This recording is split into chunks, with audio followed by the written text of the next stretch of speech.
The sun had almost disappeared behind the rooftops when Officer James heard the sound that would change everything, a sound so small, so fragile, that at first he thought it was just the wind. But then it came again, a trembling cry, sharp enough to cut through the quiet evening like broken glass. James slammed the brakes. There, in the middle of the street, stood a little girl in a torn pink dress. Her face was a map of dirt and dried tears, her hair tangled, her knees scraped, and her tiny chest heaving from running. She looked like she had seen a nightmare with her eyes open. Before he could say a word, she stumbled toward him and grabbed his leg with shaking hands. "Officer, please, please save my mommy," she cried, her voice cracked with fear. "The bad man came back, and she won't wake up." Those words froze his blood. Bad man? He knelt quickly, trying to calm her, but she clung to him with a desperation that only children facing the unimaginable possess. Her gaze darted around the street like she was afraid someone was following her. "What bad man?" he asked carefully, but she only shook her head violently. "He'll hear me. Please just come." At that moment, James felt an instinct, the kind that doesn't come from training, but from something much older, deeper. Something told him this wasn't just an emergency. This was a matter of life and death, and the moment he followed that little girl into the shadows of the old neighborhood, he didn't know yet that he was walking straight into a mystery involving a missing mother, a dangerous secret, an unexpected millionaire, and a truth buried for years, waiting for a 6-year-old child to break it open. The neighborhood grew quieter as James followed the little girl. Every step she took was quick, almost frantic, as if someone might jump out from the shadows at any moment. Though her fear didn't fully make sense yet, James could feel it like static in the air. "Slow down, sweetheart," he said softly, but she didn't. "We have to hurry. He might come back," she whispered. The words lingered in the air like smoke. Her name, she finally told him between breaths, was Emily. The streets grew narrower, the houses older. Some were abandoned, some shuttered with broken fences.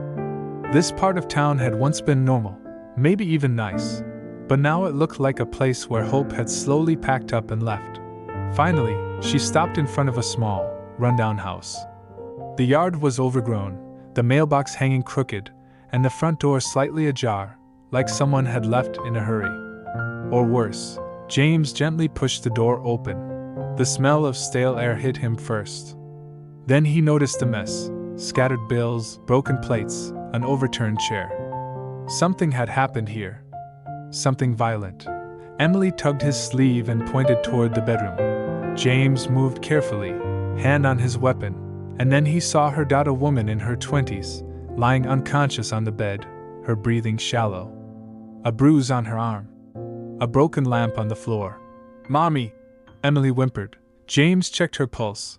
Alive, but weak. He instantly called for an ambulance. As he spoke to dispatch, Emily suddenly gasped and whispered, "He took Mommy's box, the one she hides in the closet." James paused. "What box?" Emily pointed at the closet door. Inside, he found a loose floorboard and an empty space where something had clearly been stolen. This was no simple collapse. Something, or someone, had caused at the hospital. Doctors confirmed that Emily's mother, Sarah, had not just collapsed from exhaustion, she had traces of a sedative in her system. Someone had drugged her. Emily finally opened up. "The bad man, he's my dad," she whispered. James froze. Sarah had told neighbors her husband had abandoned them. But Emily's trembling voice revealed a different truth. He hadn't abandoned them. He had been hiding from something. Something dangerous. Something connected to the box he stole. Emily told James that her father used to argue with her mother about papers and money that wasn't his. Her mother kept the mysterious box hidden because inside was something that could send him to jail forever. That's when James realized this wasn't a family issue. This was a crime, a big one. The next day, a well-dressed man arrived at the hospital asking for Sarah. James questioned him immediately. "I'm Thomas King," he said. "I'm the CEO of King Industries." James was stunned. Thomas King was a millionaire, a clean, respected businessman. What connection could he have with a poor single mother barely surviving? Then Thomas dropped the bomb. Sarah used to work for me. She was my personal cleaner, and she found something that wasn't meant to be found.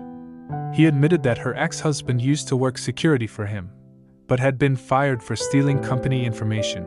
Sarah had taken the documents away from him and planned to report him.